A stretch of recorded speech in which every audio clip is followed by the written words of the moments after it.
Roy Jones did an interview a couple of days ago. You got to take your head out to Errol, because for him to come back from that accident and to still take the fight and to go out there and give it his all like he did, that says a lot for him, shows he has a heart, you know what I mean? But he took my assessment of the two fighters, he took that too personal. I don't make it personal, I just go by what I see and what I know from my IQ. Right. My IQ is, yes, I saw Spence dominate a lot of fighters with pressure, but I saw Bud go up from when he first pulled the first upset on HBO and go on. I seen him use left-handed skills, right-handed skills, even-handed skills. I seen him do so many different things. I've only seen Earl do pressure. That being said, if you're a pressure fighter and you can't make the adjustments, you're not going to beat Terrence. You understand me? And that's what I basically was saying. Now, on top of that, with the accident, you got thrown from a car doing an excess of 100 miles an hour. Your body's not the same. I don't give a damn what nobody tell me. You understand me? Say what you want to say, his body can't be the same. So for him to even take the fight says a lot. Because don't tell me you got through out of a vehicle doing over 100 miles an hour and you okay, you the same. You're not. Look at the color of the blood on his face last night. His face got crazy right away, and I told my people, I said, that's gotta be from plastic surgery. I ain't never seen anybody's face turn that color that early on a fight. You understand me? So it's quite obvious that on top of the boxing skill disadvantage, the reg did not help. So I don't have nothing against Errol Spence. You understand me? Yeah. I love Errol Spence like I love Terrence Crawford. He thinks it's personal. It's not personal. You understand me? But I had said it before. Getting thrown out of a car like that. Not only did you get thrown out of the car going over 100 miles an hour, you were intoxicated. So that's a double whammy. That right there is like a running back taking 10 years of all-pro linebacker hits 15 to 20 times a game. The collision, just that one situation that traumatized you like that. I don't know, how long was he in a coma? Was it that moment when the car accident happened that you was like, this, I might never fight again? I mean, it was certain moments like that, but, you even asked my mom and my dad, the first time I got out the hospital, I stayed in a high rise in Uptown, and I walked up like 20, 30 flights of steps like 2 weeks after the hospital. And even when I was in the hospital, I don't remember nothing for probably the first 6 weeks when I was in the hospital. Wait, you was in the hospital for 6 weeks? Yeah, I was in the hospital for like and you don't even remember being in the hospital? I don't remember. Like, Al Hammond came to the hospital. I don't remember none of that. I didn't know he came to the hospital probably like 4 months after being in the hospital. No. And everybody told me, I was telling him that after I got out of the hospital, I want to fight Terrence Crawford. And you don't even remember this shit. Hey, because he woke all up on the Xannies, you. I'm missing teeth everything. Is that Al? You told him. I want Bud soon as this shit. Soon as I'm back, I want Bud. I want to smoke some Bud. He got shit all in his arms and shit. And they hyped me up. Somebody, yeah, don't worry about it. We gonna get there. But you was thinking about Bud in the hospital. Yeah, I was just thinking about fighting. I'm like, man, hey. Man, when I come back, yeah, I want to fight Terrence Crawford. My first fight back. Like, I'm saying stuff like that in the hospital, missing teeth, everything. I'm talking about one eye. I'm just, just talking. And just think about that. Crazy. At this time, Al Heyman bullshitted. I got you. You got it, baby. Don't even worry about it. Walk right out the room. That nigga's crazy. He probably came out like, man, this man ain't. He better hope he walk again. He talking about a goddamn fight. Oh, I don't know, to be honest. I think When it was a few days. When I had that health scare, I was in a coma. Mm-hmm. And a coma takes a lot out of you. It took me a year to get right, to get my sense of, and I wasn't in a wreck. I wasn't traumatized physically. To get my balance and my sense of balance right and everything right, just coming out of a coma. And the doctors told me that. I had to learn how to walk again, being in a coma 7 to 8 days. That's what it takes out of you. You got to learn how to walk again. So to be in a coma, didn't have the reconstructive surgery, I was just shocked at the color of his face. And the fact that he was bleeding from his nose, but the blood wasn't running. He was bleeding from his eye, but the blood wasn't running. He was bleeding from his mouth, but his lips puffed up instead of the blood running. It was like it was just clotting like there was a normal blood flow passages in his face. I don't know, did he have reconstructive surgery on his face? I believe so. He did.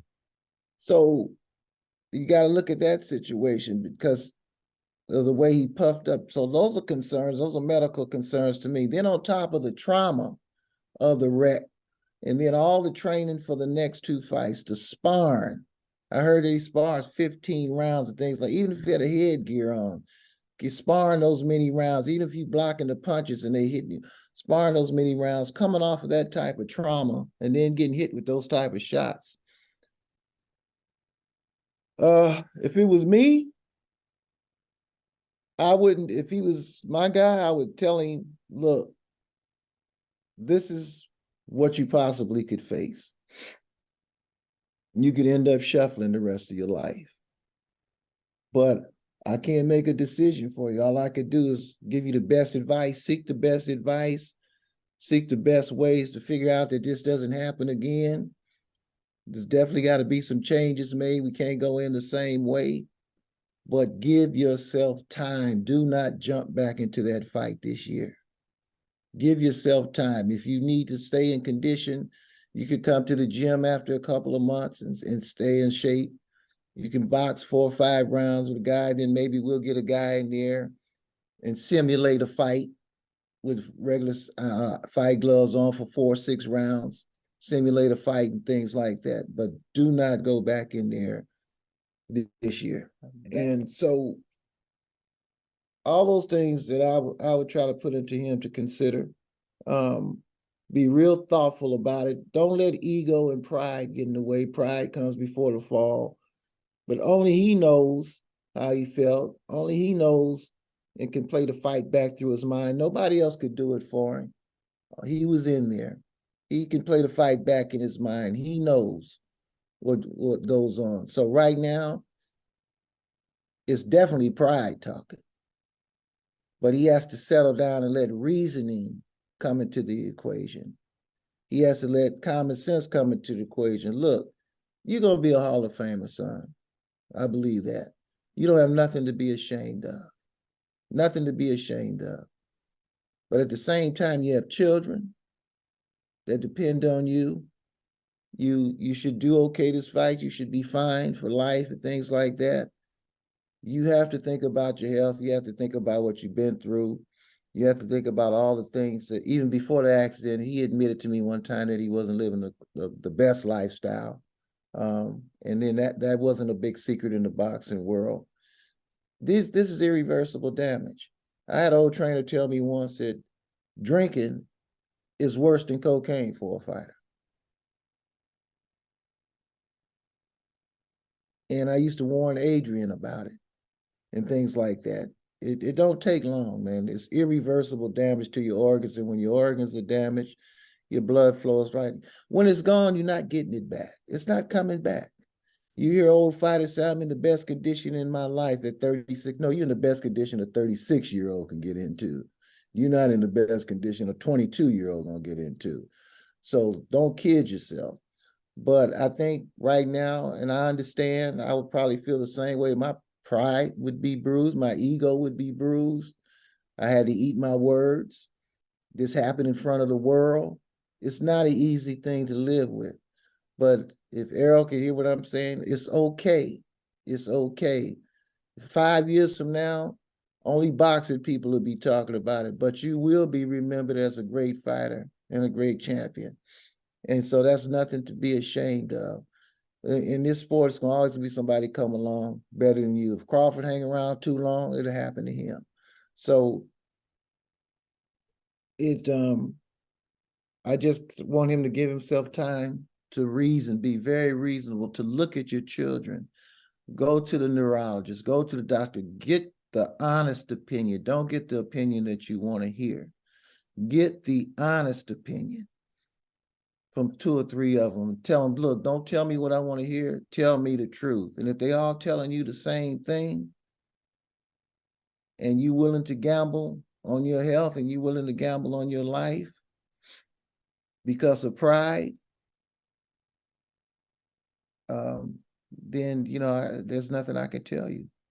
I'm just being very concerned about an older man that'd be 70 years old in November. It takes skills to get old. You don't get old being foolish. It takes skills to get old. Pride don't get you old. Pride will get you killed. There's a lot of people in the graveyard would come up if they could talk to you, tell you, if I didn't let pride get in the way, I'd still be here. Wow. So, Wow. you know, he could be one fight away from permanent damage. We don't know how much damage this fight has done. What we see on the face is a lot more going on the inside. He has to pay attention. His parents has to pay attention to his speech patterns, his walk patterns, his reactive patterns. He needs to be tested neurologically. He needs to be tested. He needs to go through a battery of tests, brain scans, things like that. He needs to cover all the bases. Don't play with your health. Don't play with your life. You got a full life ahead of you. When you got into this business, you knew it was a short career. You knew it was a dangerous career. It's a career that people have died in. Don't let that one punch let your head hit that canvas and bounce off that canvas, and there you go with a brain bleed, because you were in a serious wreck and you don't know that one punch in the right place could give you that brain bleed. So you don't know the effects that you will be feeling in the next 2 months from this. I'm sure if he's honest with himself, he's feeling the effects of that fight right now. So, Errol, if you hear me, please cover all the bases. Don't look for that fight this year. And I'm not overruling Derek or anybody else or your parents or anybody else. I'm just saying to you from somebody who's been on this earth for a while and who's overcome a health scare himself. I know what it's like being in a coma.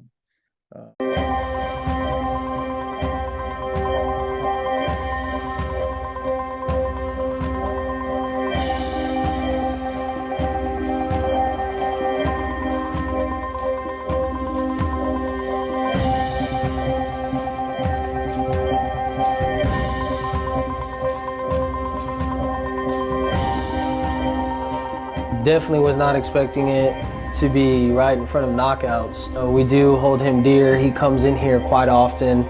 He shows respect for us, and I mean, it's crazy seeing exactly what happened.